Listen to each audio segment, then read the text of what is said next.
네, 오늘 함께 살펴볼 말씀 누가복음 9장 22절로 26절. 누가복음 9장 22절로 26절. 시작. 이르시되 인자가 많은 고난을 받고 장로들과 대제사장들과 서기관들에게 버림받아 죽임을 당하고 제3일에 살아나야 하리라 하시고 또 무리에게 이르시되 아무든지 나를 따라오려거든 자기를 부인하고 날마다 제 십자가를 지고 나를 따를 것이니라. 누구든지 제 목숨을 구원하고자 하면 잃을 것이요 누구든지 나를 위하여 제 목숨을 잃으면 구원하리라. 사람이 만일 온 잔을 얻고도 자기를 잃든지 빼앗기든지 하면 무엇이 유익하리요? 누구든지 나와 내 말을 부끄러워하면 인자도 자기와 아버지와 거룩한 천사들의 영광으로 올 때에 그 사람을 부끄러워하리라. 아멘. 네. 오늘 설교 제목 두 번 읽겠습니다. 시작. 자기 연민의 함정에서 벗어나라. 자기 연민의 함정에서 벗어나라. 네.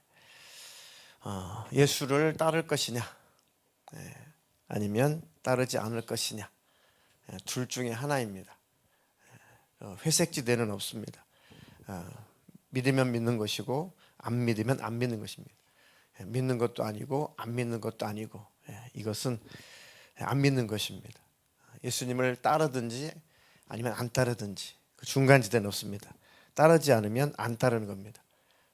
예수님을 따르려면 본문의 말씀처럼 자기를 내려놓는, 자기를 부인하는 그 훈련이, 그 연습이 항상 되어져야 된다는 것입니다. 나를 부인하지 않으면 예수님을 부인하게 되니까, 나를 부인하지 않으면 소위 불순종하게 되는 겁니다. 그러니까 내 뜻이 있고 내 계획이 있어도 나를 내려놓고 나를 부인하게 되면 예수님 말씀을 선택하고 예수님을 따르는 것이고, 그렇지 않으면 예수님을 따르지 못하는 것이죠. 우리가 심각한 일이 없을 때는 이런 성경 구절이 그렇게 크게 와닿지 않지만 정말 예수냐 아니냐, 이것을 우리가 결정해야 될 때, 선택해야 될 때는 그때 비로소 우리에게 믿음이라고 하는 것이 필요한 것입니다. 하나님의 뜻을 따를 거냐 아니면 그 뜻을 저버릴 거냐. 그러니까 본문의 말씀이 제 목숨을 구원하고자 하면 잃을 것이다. 누구든지 나를 위하여 제 목숨을 잃으면 구원을 받는다. 그러니까 자기 목숨 때문에 구원을, 영혼의 구원을 포기할 거냐. 그만큼 우리 예수를 믿는다는 것, 예수를 따른다는 것은 그렇게 확고부동한 믿음을 가지고 쫓으라는 얘기입니다. 시대가 가면 갈수록 정말 혼미한 시대입니다. 정말 예수님을 따르는 것인지 안 따르는 것인지, 기독교인지 아닌지, 교회인지 아닌지 점점 구분이 가지 않을 만큼 우리도 모르는 사이에 점점 희미해져 갑니다. 그러니까 하나님의 말씀, 빛되신 말씀을 늘 기준으로, 중심으로 거울 삼아 항상 저나 여러분들이나 우리 자신을 보고 깨닫기를 축복합니다. 자, 말씀을 통해서 오늘 저나 여러분들이나 좀 깊은 내면의 세계를 좀 보려고 합니다. 조금 더 깊은 내면의 세계, 자기 연민이라고 하는 그 주제를 좀 다루려고 합니다. 자기 연민이라고 하는 것은 그 자체로 나쁜 것은 아니죠. 자기 연민의 뜻은 자기를 사랑하는 겁니다. 자기를 긍휼히 여기는 마음, 또 자기를 위하는 마음, 자기를 불쌍히 여기는 마음. 근데 문제는 도가 지나치면, 심하게 되면 자기 연민이라고 하는 그 병에 빠져요. 병이 드는 겁니다. 자기 연민이라는 병도 있습니다. 자, 심하지 않으면 우리가 이게 우리 삶의 활력소가 됩니다. 자기 자신을 위로하고 자기 자신을 잘 돌보고 자기 자신을 응원하고 참 좋죠. 그런데 이게 자기 연민이 왜곡이 되면, 자기 연민이 왜곡된 모습으로 나를 지배하게 되면 그 자체로 이제 마음도 생각도 인생도 병들기 시작하는 겁니다. 나는 세상에서 내가 제일 불쌍해. 나는 세상에서 내가 제일 불쌍해. 그녀의 그 말합니까 동합니까? 거울아 거울아 이 세상에서 누가 제일 예쁘니? 뭐죠? 백설공주죠. 예. 누가 그렇게 물어봤습니까? 왕비? 계모, 왕비 계모. 그러니까 거울이 뭐라고 대답해요? 왕비가 가장 아름다우십니다. 그런데 그 전에 백설공주가 잠들기 전에는 이제 그 백설공주라고 하죠. 그러니까 이 왕비가 난리가 났습니다. 난리가 났습니다. 인연이 나보다 이쁘다고 못 견디는 거죠. 못 견디는 겁니다. 자, 이걸 제가 좀 응용해봤습니다. 거울을 보고 거울아 거울아 이 세상에서 누가 제일 불쌍하니? 그러면 이 자기 연민에 깊이 빠진 사람은 자기라고 생각한다는 거죠. 나요 왜 이렇게 불쌍하냐? 나요 이 세상에서 나처럼 불쌍한 존재가 어디 있냐? 이게 점점 깊이 그 함정에 빠져가는 것이 이게 문제입니다. 그게 병이 되면 힘든 일이 발생할 때 굉장히 그 힘든 일을 아주 확대해서 해석하길 좋아합니다. 이 힘든 일이 생기면은 막 그 원인에 대해서 너무 크게 확대 해석을 합니다. 그 문제를 해결하려고 하지 않고 그걸 막 분석하며 해석하는 일에만 정신을 팔립니다. 그 문제가 잘 해결이 안 되죠. 제 정신이 사라지는 겁니다. 또는 작은 실패도 너무 지나치게 크게 의미를 둡니다. 그럴 수도 있지. 앞으로 잘하면 되지. 지나가야 되는데 지극히 작은 실패에도 큰 의미를 두고 너무 크게 생각을 한다는 것이 문제입니다. 그러니까 항상 거기에 빠져 있죠. 그러니까 주위 사람들이 피곤한 겁니다. 자, 또 한 가지는 이 세상에서 자기만 슬프고 자기가 고립되어 있다라고 착각을 하는 겁니다. 실상 그렇지도 않은데 자기가 굉장히 슬픈 사람이고 고립되어 있다라는 생각이 내면에 깊이 잠들어 있습니다. 깊이 새겨져 있습니다. 특징이죠. 또 한 가지는 다른 사람의 삶과 이렇게 비교를 할 때 자기 삶은 굉장히 불행하고 참 가치가 없다라고 또 생각을 하게 됩니다. 내 삶은 내 삶이고 다른 사람은 다른 삶대로 의미가 있고 가치가 있는 것인데 그냥 삶을 비교할 때 자기는 너무 상대적으로 불행하고 상대적으로 나는 너무 가치가 없다. 내 삶은 참으로 가치가 없구나라고 그렇게 깊은 상념에 빠져버린다는 거죠. 우울해지죠. 물론 이런 모든 것들이 다 우울로 들어가는 통로이기도 합니다. 자, 그리고 마지막 또 한 가지 특징이 자기가 힘들 때 도와줄 사람이 없다라고 늘 생각을 해요. 늘 도움을 요청하고 도움을 받으면서도 늘 내면 속에는 자신 힘들 때 도와줄 사람이 없다라고 항상 마음속에 내면 속에 그것이 깔려 있답니다. 자, 이런 5가지의 그 특징들이 좀 진하게 나타나면 자기 연민에 깊이 빠진 사람, 좀 병적으로 깊이 빠진 사람입니다. 그러니까 왜 이런 자기 연민에 깊이 빠져 들어갈까? 첫 번째 이유는 치유되지 않은 상처 때문에 그렇습니다. 참 이거 좀 지독하죠. 치유되지 않은 상처. 알기는 아는데 치유가 안 됐을 때 참 피곤하죠. 스스로도 피곤하고 가족도 피곤하고 이웃도 피곤한 것이 치유되지 않은 상처.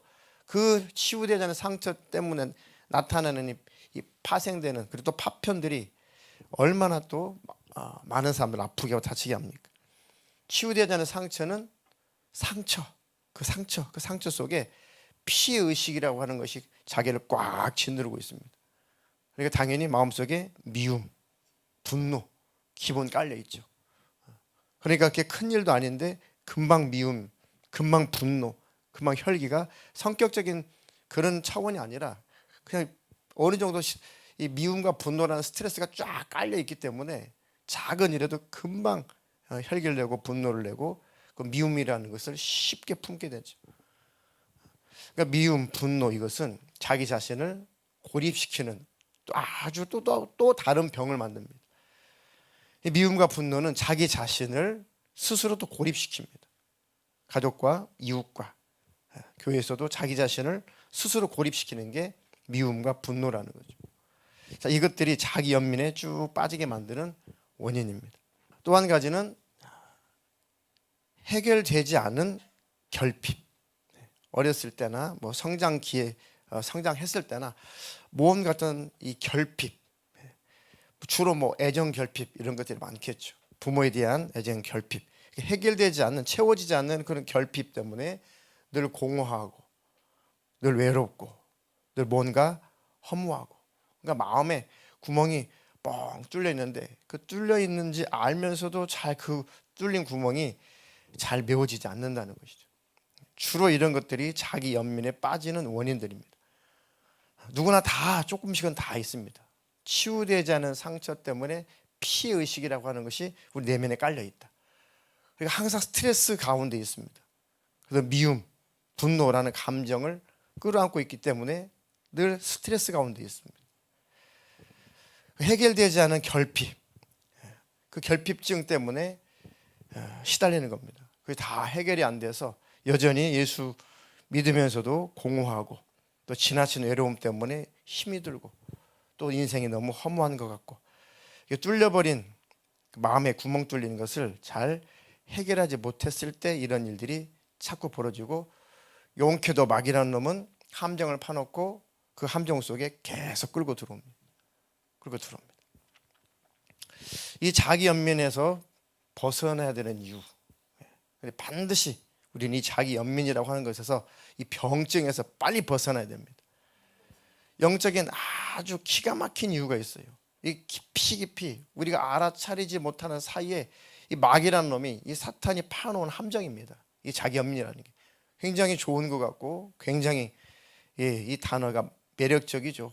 자기 연민이라는 것이. 그런데 그래서 꼭 이것이 선악과처럼 마귀라는 놈이 이걸 가지고 우리를 유혹하는 겁니다. 깊이 우리도 모르는 사이에 우리 영혼을 잠들게 만드는 겁니다. 왜 그럴까요? 자기 연민에 빠지면 왜 신앙적으로 큰 타격을 입을까요? 신앙생활에 왜 치명적인 타격을 입을까요? 자기 연민에 빠지게 되면은 예수님과 친밀해지고 예수님과 가까워지는 일에 왜 치명적인 타격을 입을까요? 사랑의 방향성에 대해서 한번 생각을 해보세요. 사랑의 방향.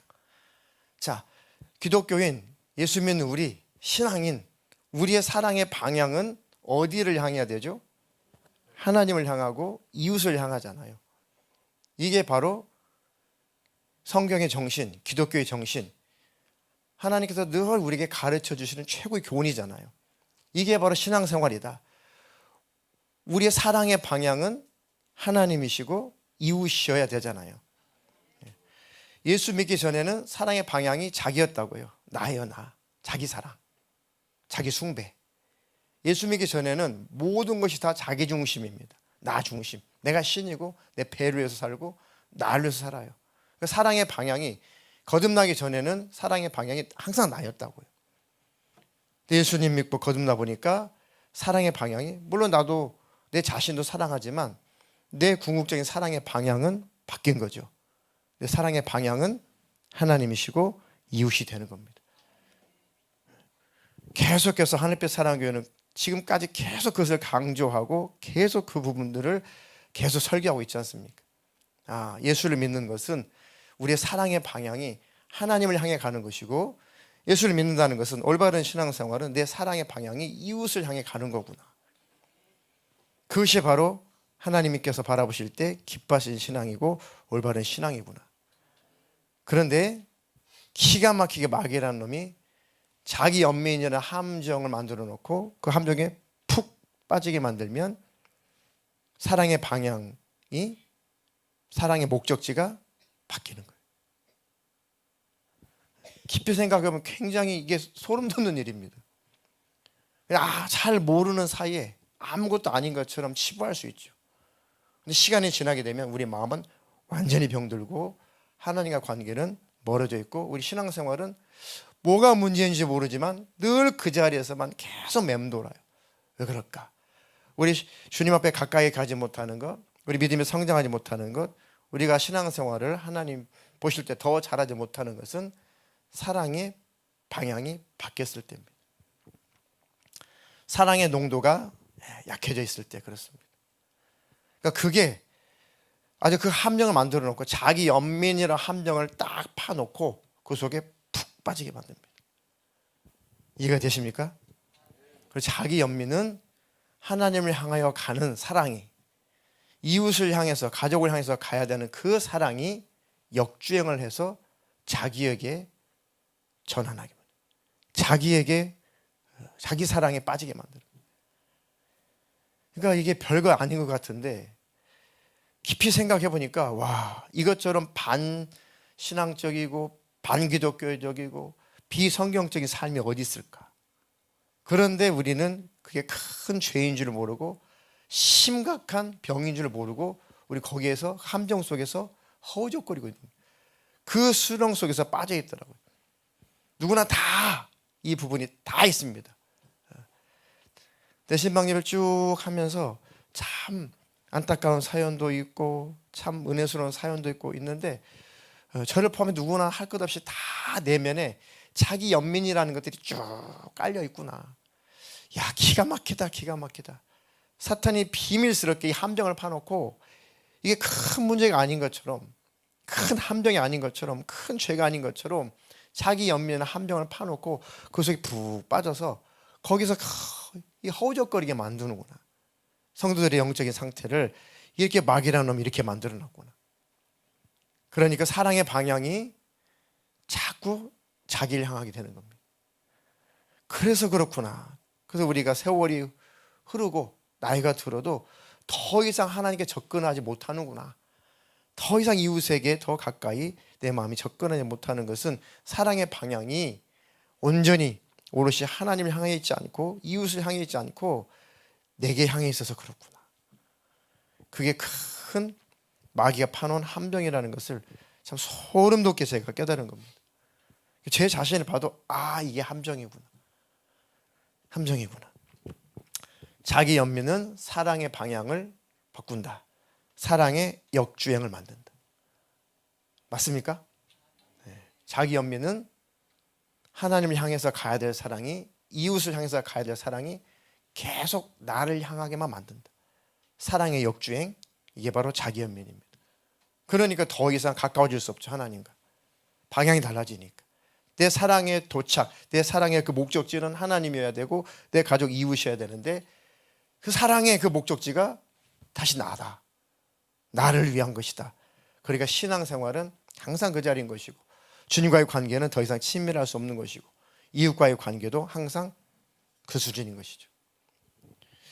아, 이게 참 이 기도하면서 대신방 예배를 통해서 야, 이게 누구나 다 기독교인이라면 다 속을 수 있는 부분이겠구나. 아무것도 아닌 것 같은데 대단한 이 핵무기 같은 것이구나. 요 자기 연민, 요거 빨리 벗어나겠다. 자, 그 자기 연민에 깊이 빠지면 빠질수록 예수님과 멀어질 수밖에 없죠. 왜요? 성경과 성경의 주된 가르침과는 반대되는 것이니까. 당연한 것이죠.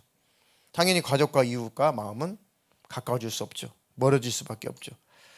또 심각한 건 뭐냐면 자기 연민에 깊이 빠지게 되면 죄라는 것을 깊이 깨닫지는 못합니다. 자기 연민에 푹 빠지면 죄를 깊이 깨닫지 못해요. 그렇게 큰 죄로 여겨지질 않습니다. 자기 연민에 빠진 게 죄라고? 자기 연민에 빠지는 게 큰 죄야? 이게 우리가 지금 자기 연민에 지금 베이스에 다 깔려 있다는 증거입니다. 저도 처음에 설교를 준비하면서 자기 연민에 빠진 게 뭐가 이렇게 큰 죄지? 뭐 사람 다 그런 거 아니야? 근데 제가 쭉 또 살펴보고 또 기도하고 또 말씀 살펴보고 쭉 들어가 보니까 야, 소름 돋는 게 이 자기 연민이라는 것이 신앙생활의 방향을 바꿔버리는 거구나. 하나님을 향해서 가야 될 사랑이 나를 향하게 만드는 거, 이웃을 향해서 가야 될 사랑이 나를 향해서 가게 만드는 거. 내 사랑의 목적지가 하나님이고 내 사랑의 목적지가 이웃이어야 되는데 다 나를 향하게 만드는 거. 이게 자기 연민이라고 하는 큰 죄구나. 그래서 쭉 묵상해 봤더니 다 어디로 귀결돼요? 저 선악과로 다 귀결됩니다. 시작점이 바로 선악과입니다. 하나님만 마귀라는 놈이 속삭였어요. 계속 하나님처럼 지혜로워질 수 있다. 미혹하죠. 아담과 하와가 부족할 것이 하나 없는 아담과 하와가 뭐가 그렇게 하나님께 섭섭할 일이 있겠습니까? 무슨 피의식이 있습니까? 뭔 결핍이 있겠어요? 근데 마귀 말 들으니까 그냥 결핍증에 시달리는 겁니다. 마귀 말 들으니까 너무 섭섭한 거고, 마귀 말 들으니까 하나님이 신뢰가 안 되고, 마귀 말 들으니까 자기는 너무 가진 것도 아무것도 없는 것 같고, 너무 인생 불행하고, 하나님이 혼자 하나님 노릇하려고 못 먹게 하는 거구나. 그러니까 그 선악과를 자기가 따먹죠. 거슬러 올라가면 다 이게 뿌리가 다 이 선악과구나. 자기 자신을 부인하지 못하게, 자기 자신을 부정하지 못하게, 오히려 자기 자신의 그 의의를 자기가 스스로 하나님 되어서 살게 만들었던 이 사단의 속삭임, 이게 지금도 기독교인 우리들에게 계속 속삭이고 있습니다. 계속 속삭이습니다. 그런데 너무나도 교묘하게 자기 연민이라고 하는 그 함정 속에 가둬놓고 이제 죄로 잘 느끼지 못하게 만들어요. 왜요? 자기 연민은 어디서 왔다고요? 상처, 해결되지 않는 공허함, 해결되지 않는 결핍, 그것이 깔려있다 보니까 늘 나는 피해자야, 나는 힘들어, 나는 외로워, 늘 넌 나 도와줘야 돼, 누가 나를 도와줄까, 내가 이렇게 하는 것은 당연해, 내가 화내는 것도 당연하고, 내가 이렇게 짜증내는 것도 당연하고, 내가 분내는 것도 당연하고, 내가 미워하는 것도 당연하고, 내가 욕심 부리는 것도 당연하고, 내가 그걸 가져야 되는 것도 당연하고, 내가 이렇게 행동하는 것도 당연하고, 내가 버럭버럭 하는 것도 당연하고, 모든 게 다 당연한 거예요. 이게 자기 연민의 뿌리에서 나온 겁니다. 죄가 당연한 것은 자기를 사랑 때문에 나오는 겁니다. 자기 연민 때문에 나오는 겁니다. 무서운 거죠. 그러니까 회개가 안 일어나는 겁니다. 죄를 못 느끼는 거죠. 그러니까 큰 실체, 큰 잘못이나 죄로 여기지, 삶에서 일어나는 그런 일들은 큰 죄로 여기지 않는다. 그 죄를 깊이 깨닫지 못하니 당연히 회개가 일어나지 않죠. 그래서 신앙생활은 결국은 점점 세월만 가지 신앙은 퇴보됩니다. 세월은 가도 주님과, 세월이 간 만큼 주님과 가까워져야죠. 세월이 흐르고 나이가 들어도 주님과 마음은 멀어진다. 이건 퇴보죠. 이제 교회에서 나름 좀 연세가 있는 그런 층이 남자 1셀, 여자 1셀, 여자 2셀 대신방 예배가 다 끝났습니다. 제가 계속 당부하고 또 당부하고 이 세 셀에게 공통적으로 당부한 게 그 메시지였습니다. 세 셀은 다 끝났으니까 세월이 흘러도, 연세가 들어도, 나이가 들어도 예수님과 나와의 관계에 열매가 없으면 아무것도 아니에요. 세월이 흐르고 나이가 들면 들수록 예수님과 더 가까워지고 친밀해져야지, 그 열매가 없으면 아무것도 아니다. 이것을 꼭 기억해야 된다. 우리 인생의 마지막 삶을 다 살고 신앙생활 다 하고 나서 마지막 하나님 앞에 섰을 때 그 열매, 그 주님과 나와의 친밀한 열매입니다. 자기 연민에 빠지면 이게 안 되는 걸 봐요. 자기 연민에 빠져버리면 그렇지 않습니다. 절대 그 열매를 맺을 수가 없습니다. 모든 것이 다 자기중심적이기 때문에 주님과 친밀함은 절대 기대할 수 없습니다. 그러니까 연세가 드신 분들이 늘 한숨 쉬고 늘 이렇게 하시는 분들 계십니다. 뭐 우리 교회 분들이 그렇다는 것이 아니라 그런 분들이 계시다는 거죠. 그러니까 주님과 친밀하지 않으면 자식에 대한 원망, 또 남편에 대한 원망, 또 남편은 또 아내에 대한 원망, 인생에 대한 원망, 그때 누가 그랬어, 누구에 대한 원망, 친구에 대한 원망, 뭐 삶에 대한 원망. 그 내면에 자기 연민이라는 것이 쫙 깔려 있는 겁니다. 그리고 회개가 안 터져요. 하나님도 나 이해해 주셔야 돼. 하나님도 나 이해해 주셔야 돼. 이렇게 굳어져 버리면 정말 하나님 나라 천국에 들어가기 너무 힘들겠다. 하나님께서는 또 기회를 주시고 깨우쳐 주시고 하시겠지만, 그렇게 굳어진다면 정말 불행한 신앙입니다. 저는 여러분들은 절대 그렇게 굳어지지 않기를 주님의 이름으로 축복합니다. 신앙생활이 이렇게 퇴보될 뿐만 아니라 자기를 부인하고 자기를 부정하는 일에 가장 큰 주범으로 작용하는 것이 이 자기 연민입니다. 자기 연민에 빠지면 자기가 잘 부인 안 돼요. 자기 부인을 제일 가로막는 것이 자기 연민이구나. 그래서 하나님의 징계가 찾아와도 알아차리지 못해요. 자기 연민에 깊이 빠지면 하나님의 징계가 와도 그게 바로 하나님께 회개하라고 징계하시는 것을 모릅니다. 그러니까 어떻게 돼요? 또 나는 피해자야. 나는 또 힘들어. 나는 또 아파. 나는 또 외로워. 내 인생 또 왜 그래? 더 자기 연민에 더 깊이 빠지는 거예요. 계속해서 이게 더 악순환이 되는 겁니다.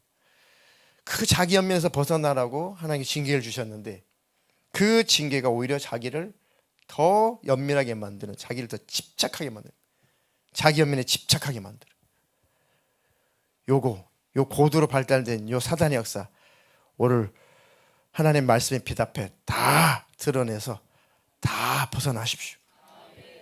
그리고 절대 이 원수에게 결박당하지 마십시오. 자, 이 자기 연민에서 반드시 벗어나야 되는데, 이 자기 연민에 빠지면 회개가 안 터지는구나. 회개가 안 터지는구나. 죄를 죄로 여기지 않는구나. 그리고 상처를 주어도 그것이 당연하게 여겨지는구나. 네가 참아야 돼. 내가 상처 주는 것은 네가 참아야 돼. 왜? 자기 중심적이기 때문에, 자기 연민에 빠져있기 때문에 네가 참아야 돼. 난 이럴 수밖에 없어. 그러니까 회개가 안 터지죠. 인색해지고 욕심을 부리게 되고, 그렇게 점점 아주 영적으로 중증 환자가 되어갑니다. 자기 연민에 빠질수록 베푸는 거, 섬기는 거, 봉사하는 거 안 돼요. 자기 중심적이니까 안 됩니다. 그런 증상이 우리에게 있다면 오늘 이 밤에 기도를 해서 다 벗어나야 됩니다. 마귀가 함정을 파놓고 그 속에 가뒀지만 우리는 회개를 통해서 또 시인함으로 말미암아 벗어날 수가 있습니다. 조금이라도 그 원수가 파놓은 함정에 조금이라도 한 발이라도 빠져 있다면 오늘 그 한 발마저 다 벗어나십시오. 자, 이 자기 연민에서 벗어나려면 하나님 앞에서 나는 어떤 존재인가를 또 늘 기억하십시오. 나는 예수님이 구원하지 않았다면, 예수님이 십자가에서 피 흘리지 않았다면 나는 아담 이후에 그냥 무가치한 티끌이다. 나는 먼지다.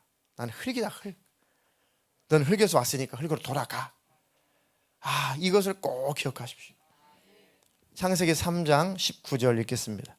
네가 흙으로 돌아갈 때까지 얼굴에 땀을 흘려야 먹을 것을 먹으리니 네가 그것에서 취함을 입었습니다. 너는 흙이니 흙으로 돌아갈 것이니라 하니라. 너는 흙이니 흙으로 돌아가라.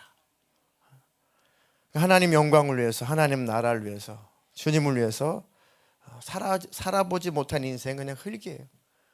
하나님께서 계수하시고 하나님께서 기억하실 것들은 하나님을 위해서, 그 영광을 위해서 산 일들, 그 날들만 온전히 하나님께 기억될 것입니다. 나머지는 다 티끌이라는 거죠. 흙이라는 겁니다. 그렇구나. 나의 태어남이 예수님 만나지 못했더라면 이것은 그냥 먼지고 내 인생은 티끌이었겠구나. 아니, 유다처럼 차라리 태어나지 않았더라면 지옥은 안 갔을 텐데. 정말 생각해보면 아찔하죠.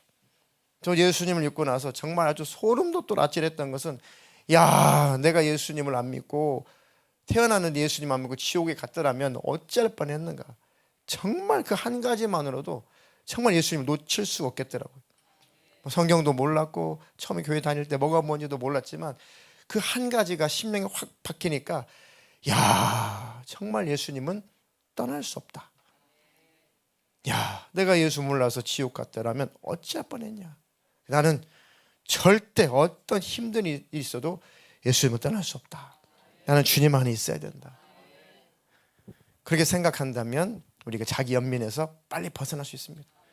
그래, 내가 이렇게 저렇게 지난날 상처받는 일도 있었고 결핍을 심하게 겪을 수밖에 없는 그런 환경에 자랐지만 그래도 나를 구원하신 하나님이 계시잖아.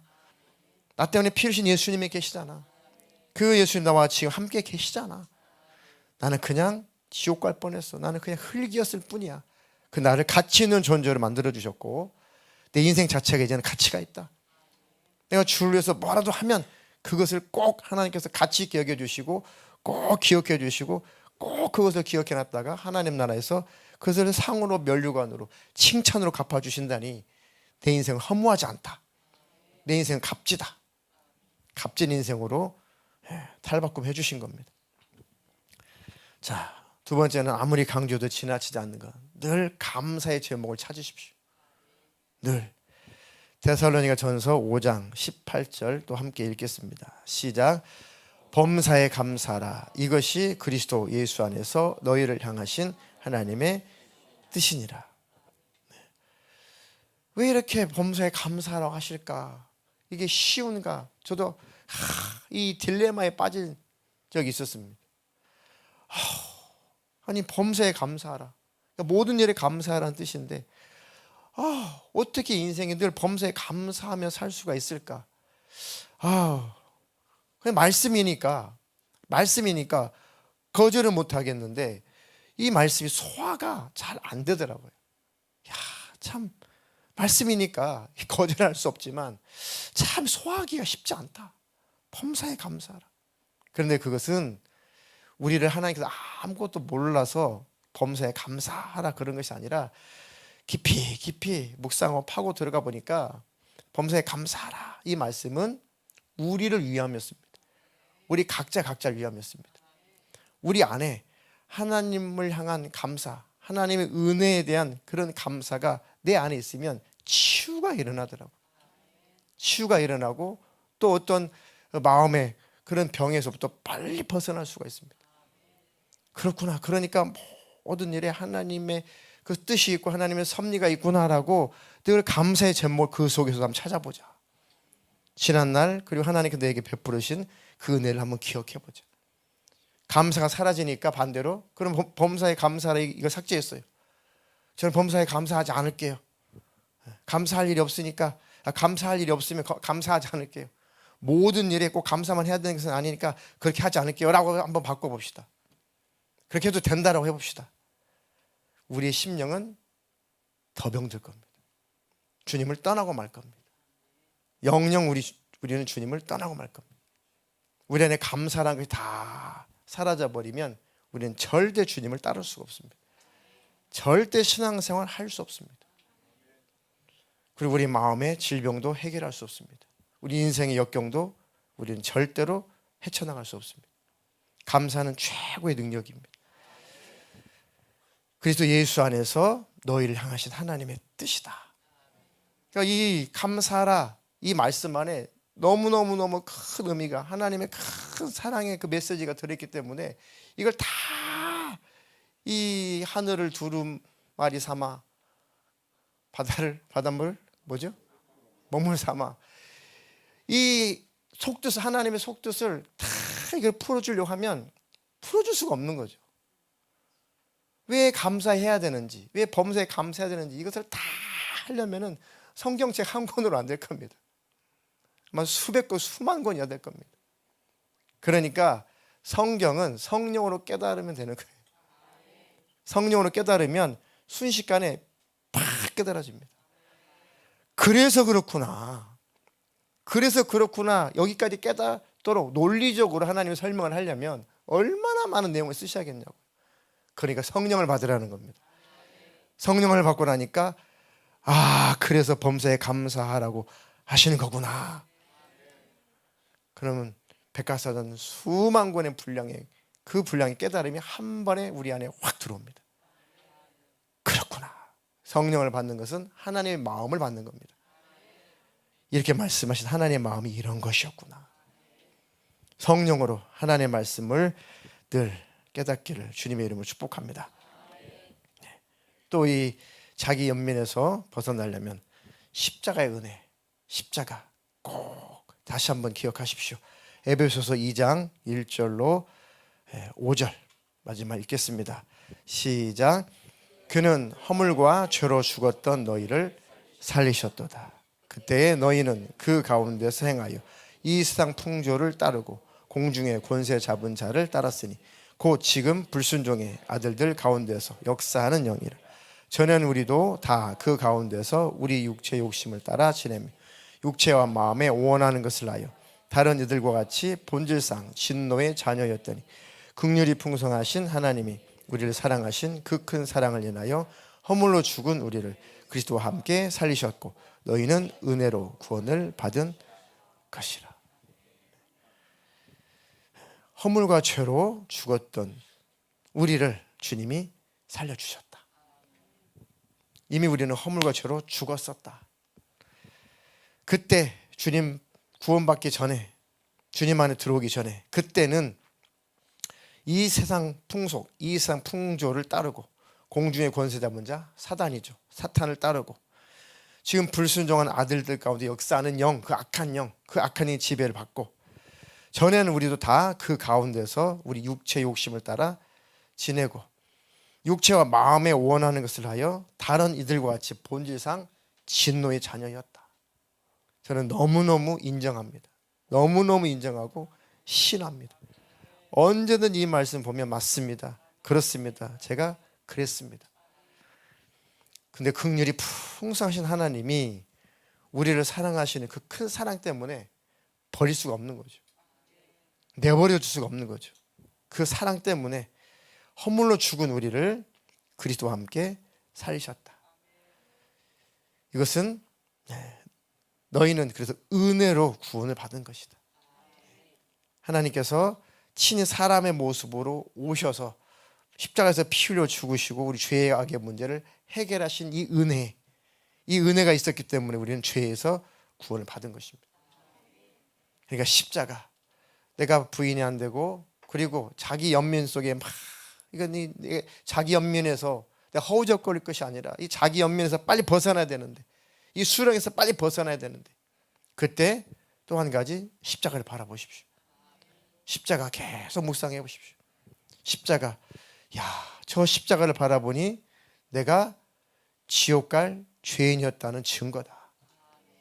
십자가는 내가 죄인이었다는 증거입니다. 근데 거기에 예수님이 대신 매달리신 거죠. 그래서 십자가는 나를 구원하신 구원의 장소고, 십자가는 나를 향하신 하나님의 사랑이 확증된 장소입니다. 십자가, 나를 구원하신 하나님, 나를 사랑하신 하나님의 그 사랑에 확증된 장소가 십자가구나. 그러면 자기 연민의 수렁에서 우리는 벗어날 수 있습니다. 그러면 생각과 마음의 병에서도 벗어날 수가 있습니다. 지독하게 크고 작게 기독교인들을 다 그것으로 가둬놨습니다. 자, 여러분들께서도 말씀 끝나고 계속해서 이 부분을 자기 연민, 나는 그렇게 자기 연민에 빠져 있는 것 같지 않은데, 그럴지라도 다시 한번 깊이 묵상을 해보십시오. 그럼 반드시 마귀가 숨겨놓은 함정에, 파놓은 함정에 내가 한 발이든 두 발이든 담고 있다는 것을, 그 올무에 걸려 있다는 것을 꼭 느낄 겁니다. 저도 제 내면의 상태를 살펴보니까, 나도 그 자기 연민이라고 하는 그 함정에 나도 빠져 있었구나. 이렇게 마귀라는 놈은 정말 교묘하구나. 나는 위로받아야 돼. 나는 상처받았어. 너는 나한테 맞춰야 돼. 내가 이래 너는 참아야 돼. 그런 모든 것들이 죄가 안 줄 알았는데 큰 죄라는 거죠. 마귀라는 놈이 자기 연민이라는 함정을 파놓고 그 속에다가 우리를 빠뜨려 놓고 그렇게 죄를 발산하면서도 죄인 줄 모르게 사는 겁니다. 다 벗어나시기를 주님의 이름으로 축복합니다. 아마 거기서 벗어나면 굉장히 상쾌할 겁니다.